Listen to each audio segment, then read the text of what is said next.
بەڕاستی ئەوەی کە ئێمە ئیمشەو لێرە کۆی کردوینێتەوە پلانی پاراستنی شاخی گۆیژە و ئەزمەڕە لەبەرەوە ئێمە لەگەڵ هاوکارەکانمان وەکو بەڕێبەراتی دارستان و پاوانی سلێمانی لیژنەیەکی باڵا پێگەنراوە کە بەڕێز قایمقامی سلێمانی کاگاوات سەرۆکی لیژنەکەیە لە دوو خاڵە ئێمە پلانەکە لە سەرەتا خۆیەگرێتەوە. یەکەمیان قەدەغەکردنی ئاگرە بە هەموو شێوەیەک ئەوەی ئاگری دار و خەڵوز و نێرگەلەیە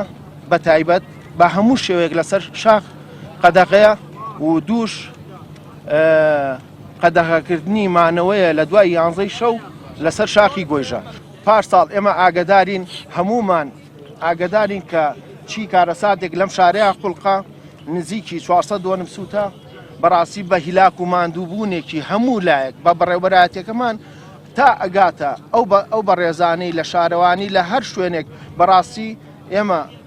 بە لایەنە ئەمنیەکانەوە کە بەڕاستی ماندوون بەم شاخەوە ماندووبوون و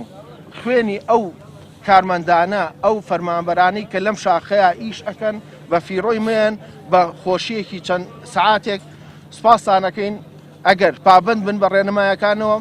باستان لەوە کرد کە قەدەغەتان کردووە ئاگر لە ڕێگای دار و خەڵوزەوە بکرێتەوە لە کاتێکە ژمارەیەکی زۆر لە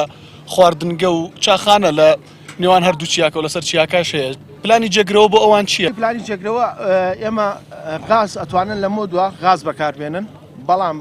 دار خەڵوز بە هەموو شێوەیە قەدەغەی ئەتوانن پلانی جێگرەوە بۆ ئەم شتە تەنها و تەنها غازە.